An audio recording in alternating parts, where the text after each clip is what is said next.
Well, I had a few things that I wanted to get us kicked off with. Great. So we kind of did this week. There was a little bit of like what I would call a, hey, if you've not heard the Defender song, here's the lyrics, here's the release, here's 2 different versions of it. We put the video out, and then we played it on Sunday. Yeah, so we're really trying to bring this song into sort of the narrative of our community to kind of allow it to be something we're reflecting on. And so I thought I would maybe give it some backbone in Isaiah 50, because it's written out of Isaiah 50. And so it is the 3rd song. There are these sets of songs within Isaiah. And so Isaiah 54 through 11 is the 3rd song. And they're the servant songs. 54 through... So excuse me, you're right. Chapter 50, verse 4 through verse 11. Oh, okay. Is the 3rd. Okay. Yes, thank you. Yeah, that's why you're here, just to help me with that part. The numbers. I get these things.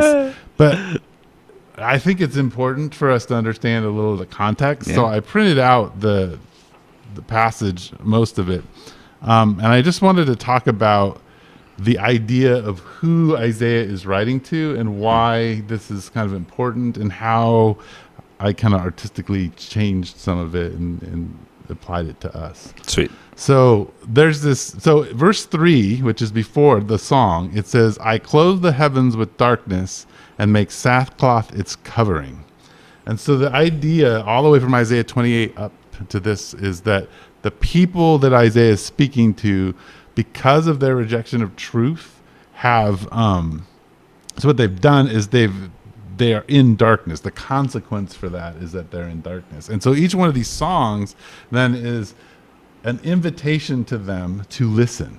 And there's a sense of mourning, like sackcloth and ashes are like mourning and wailing to God. Yes. Seeking God in our mourning. Yeah. And so but it's their condition. Mm-hmm. And it's a condition that is in a way a rejection of what was true. And so they're in this place. And so as I was thinking about that, last week we talked about waiting, and I want to keep this theme going because it came up in prayer time.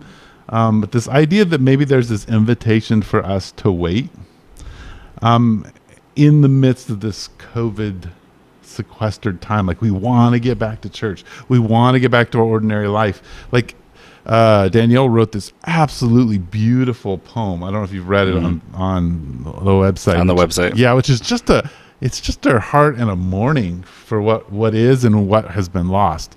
And so I've been encouraging our community to go back to that Joshua sermon and listen to it. And if you know the book of Joshua at all, the Israelites crossed the Jordan, and there's this reality that for 40 years their parents did not follow the law. And so none of them were circumcised. And so once they cross the Jordan and before they actually go to battle, all the men are circumcised. And it says that they stayed there until they recovered. Yeah. And I feel like in some ways that this virus and the way it's impacted us as a church, and maybe even as a culture, but as a church, is that there is some things that were not circumcised. You know, like there was a, and so even though maybe we feel like, when you have a major surgery, as you recover, you're like, well, I want to do more. And yet you're told not to, that you need to wait. And I think that's the invitation still, is that we're in this place of recovery. And some of it has to do with our rejection of truth, our rejection of what is actually what God is inviting us into. And maybe what the culture is being invited into from Jesus, that there's just a rejection of that. Which is also, there's a sense of like, we just waited. Yeah. Yes, we just waited for a month. We just waited, and now this thing happened, and now we're waiting again. Yeah. Yeah. Which is for the Israelites. Yeah. We just waited for 40 years, and now we got to do this really cool thing, and now we have to wait again. Yes, because of our obedience. Actually, our obedience has made us wait, which is interesting. So then we talked last week about the moment in Acts 1 when the disciples are told to go to the upper room and wait, that they can't just run off and go do ministry without the Spirit of God falling on them. And then you talked about this beautiful idea of waiting for Paul and Ananias. So it seems like in the process of being discipled by God, there's this invitation to wait. Yeah. And I think so that in Isaiah 50, there's this invitation. The writer, who, as he refers to himself, is inviting us to listen to him. And then as we listen to him, imitate him. And these songs are messianic songs. So they're talking about Jesus. And Jesus kind of fulfills these things. And then we're invited to be part of them. So what I thought I'd do is read it, because what's really fascinating is the part that I wrote the song about is only verses 4 through 8, or a little bit of 9. But verse 10 tells us what happens if we don't listen to it. And I think that's really fascinating. So I'm going to read that, and then I'll have Sue come up and we can play the song. We can play the song. So it says, "The sovereign Lord has given me a well-instructed tongue to know the word that sustains the weary. He wakens me morning by morning, wakens my ear to listen like one being instructed. The sovereign Lord has opened my ears. I have not been rebellious. I have not turned away. I offered my back to those who beat me, my cheeks to those who pulled out my beard. I did not hide my face from mocking and spitting. Because the sovereign Lord helps me, I will not be disgraced. Therefore have I set my face like flint, and I know I will not be put to shame. He who vindicates me is near. Who then will bring charges against me?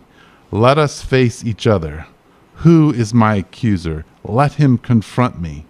It is the sovereign Lord who helps me. Who will condemn me? They will all wear out like garments. The moths will eat them up." And then this is, it continues, it says, "Who among you fears the Lord and obeys the word of his servant? Let the one who walks in the dark, who has no light, trust in the name of the Lord and rely on their God. But now, all you who light fires and provide yourselves with flaming torches, go, walk in the light of your fire and of the torches you have set ablaze. This is what you shall receive from my hand. You will lie down in torment." And so there's this picture of, like, if you don't pay attention to the servant, if you don't listen to what he has to teach you, if you don't imitate him, you're basically lighting your own torch. And you're going to find out that all it leads to is torment and death. And I think sometimes when we're in this place of waiting, we want to light our own torch and go out and do it and get it done and figure it out and not be in the place we're at. And I think Jesus is inviting us to say, no, you need to listen to me. We're still in waiting space. You need to hear my voice. You need to learn to hear my voice. So that's what I have to kind of offer us to kind of focus on for the rest of the week.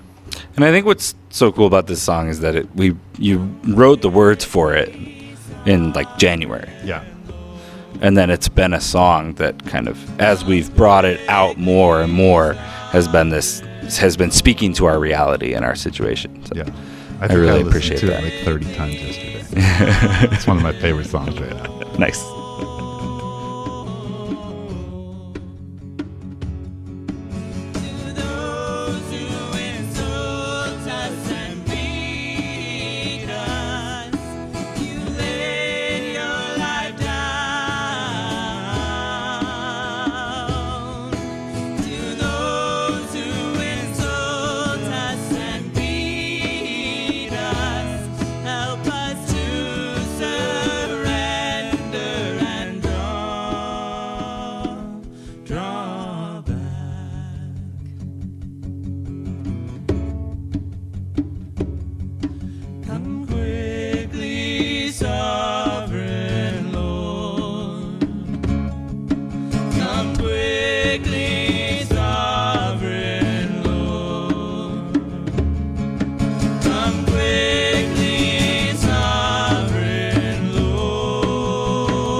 The sovereign Lord will protect us. The sovereign Lord will protect us. The sovereign Lord will protect us.